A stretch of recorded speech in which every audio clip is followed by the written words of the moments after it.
Hello and welcome to scrapbookingstation.com. This video is about the Holiday Wishes Center Step card, and this is for the card club folks. So my Etsy kit comes with enough to make 2 of these cards and 2 gift tags. This was inspired from a sample I made from the video, the Step Fancy Fold card designs. And so this one, of course, is available on Etsy. I'm going to start talking with the people that are beginning from scratch. Just a little bit on the structure and then some on the techniques and embellishments. And then we get back together to start assembling the card. The card base for this design is the center step. And if you look at Step Fancy Fold card designs, I go through several step cards. But this one's center step, and I've got 1 inch width on either side. And I leave this template out for later. But basically, it's a really good design to use your pattern pays. In this case, I've got Designer Series Paper Lap of Luxury. This is an older set, but the colors are a little muted. They're definitely not Christmas colors, but they are pretty basic patterns, so I think that's going to work well. Now when I cut the pieces that are going to cover the center section, actually I have in several different pattern papers, but I cut them about 1/16 short, and this way I can avoid going over my score lines or fold lines.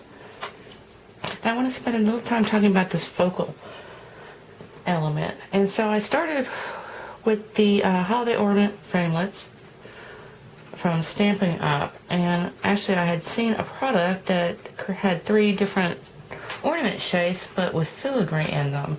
And I almost got them. And then I thought, well, what if I take some of my other framelits and go ahead and put them inside and cut them, and that's how I kind of came up with this inlay.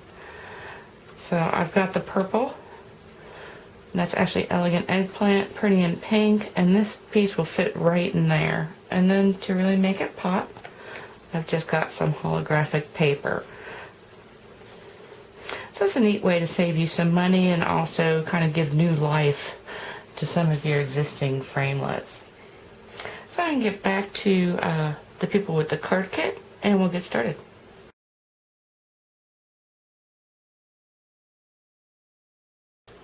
Okay, so that photograph of all the materials was perhaps a bit daunting, but here's how it's all split out. So of course you got the metallic twines and ribbon, and so we're going to put that aside for now. And then this is the value for your card embellishments, and that also goes aside, and we're going to talk about the structure. Envelopes, put those away, and you've got enough for 2 cards. So you get your base card and then all the pieces that go to decorate that. And I can call that the card structure. And that's where we're going to begin. So we'll take this one because it's ready to go. Now this is a center step card.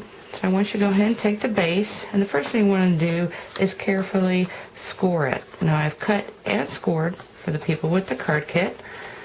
And so you want to take those first 2 at the top and bend them back. At the same time, take this center front score line and go ahead and fold it forward. You want to make sure it's staying straight. The second one down on the sides has to go in, and the last one in the front up like so. And then when you bend it back, you kind of carefully put everything into place. Make sure it's all going nice and smooth. And then go ahead and press it down. Check it. Make sure everything's good. And then take your bone folder. Go ahead and give them a really good crease. Everything. It should look like this standing up all by itself. And now you want to go ahead and open it up flat. And this way when we're working with it too, you'll be able to see these crease lines a little bit better. So what you're going to want to do is take your 2 side panels. This is double-sided paper, so if you don't like something and you want to try switching it over and using the other pattern, of course you're welcome to do that. But these are going to fit right inside those 2 sides. And you can go ahead and put those on. I use Tombow liquid glue, but you can use, in this case, snail adhesive or something like that. Now this front panel, the one that's stamped, you want to go ahead and position right up against the score line, not over it. Up against it, it will extend down into here, and then right along this left edge. Once that one's down there, you take this smaller striped piece and go ahead and do the same thing but against the right side. So there is going to be a little bit of overlap. Now the way I like to do the bottom is to do it, put it together first, or layer it first, and then attach it to the card front. So I'm going to take that. Now in the card kit, I give you a choice of silver or darker gray.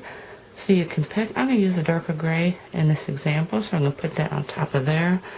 And then I'm going to take the thin strip and pop it on there. And once I position that, I will clip the corners. Then lastly, you take the whole completed piece and stick it right inside there. Once I get all that secured down, I'll be back. Okay, when you finish overlaying the structure, it's going to look something like this. And I just wanted to call attention that you don't necessarily need to center everything all the time. I liked the way these stripes were lining up, and so I actually moved my gray strip down a bit. Now you're ready to work on the inside. So in this case, I used my gray strip.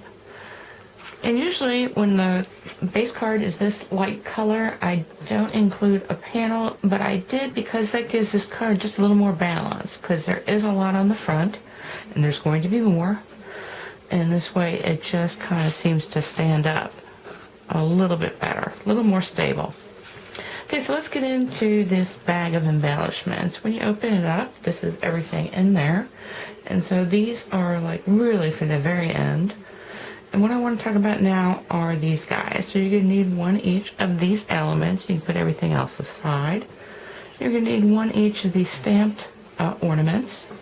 And then this is for the tags, so just go ahead and put all that away.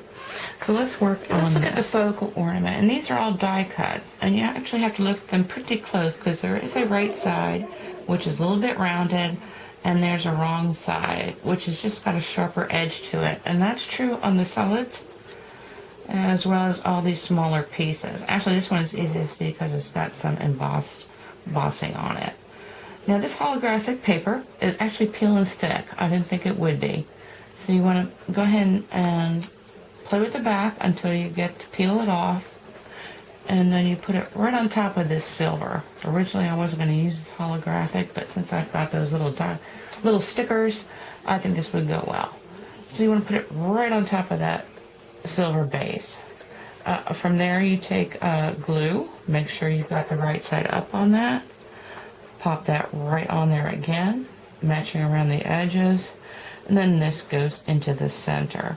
And go ahead and put that together, and then we'll put it on the card along with these two stamped ornaments. Now I finished placing my elements. Two things. This holographic paper is really slick, so you just need a little bit of glue on the back of that purple one to get it on there, and it's going to want to slip and slide, so you just need to let that set. Now the other thing with these side two ornaments, and this card in general, it can extend beyond the center panel, and in fact if it does, it just makes it a little more interesting when it's open, so keep that in mind as well. Now ready to work with the bows, and I find it easier to use my full string, tie a somewhat larger bow, and then just kind of tweak it. And then once you get it how you like it, go ahead and trim the edges, and then you've got the other piece for your other card. So I'm going to pop that right on here, and I want to talk to you about this twine a little bit. So I do the same thing. I'm going to need two bows, one on this side, one on the other, and when you get it, it's got a knot on the end.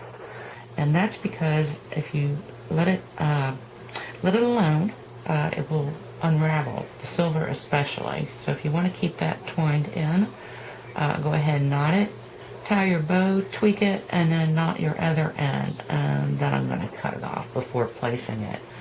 Now this twine actually unravels to be about 9 different pieces of thread with the silver, so if you wanted to, you could kind of fray it on the end. So I'm going to do one on each of these, one of each kind of bow on each of these ornaments, and come back with that.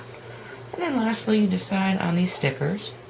Get some tweezers. I think you've got about 10 little guys for the medium size, and then 2 of the dark in both the purple and pink.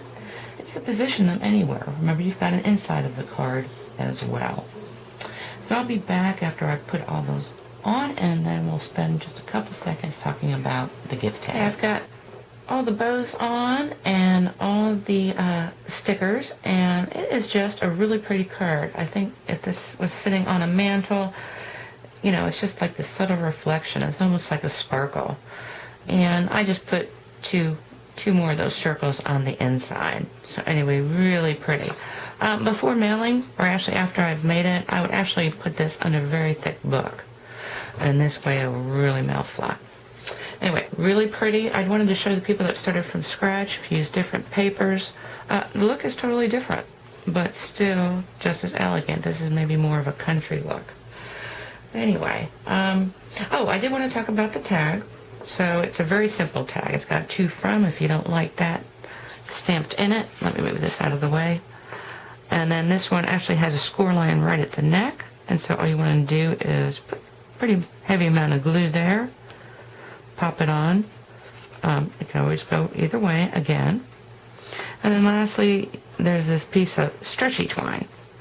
And so once that sets, I go ahead and tie that around the neck. And you've just got a pretty little card for maybe a small box. The other thing you could do is punch a hole in it and then loop your silver stretch on that. Okay, anyway, I hope you took something away with you can use in your own card making. And I did want to tell the people that were interested in this simple inlay, I'm going to go ahead and post an article talking about a little more complex patterns, and then something even as complex as this. Someday hope to do some section on scrapbooking, because I think the low profile is perfect for a scrapbook and a scrapbook border. Okay, thanks for watching. Bye.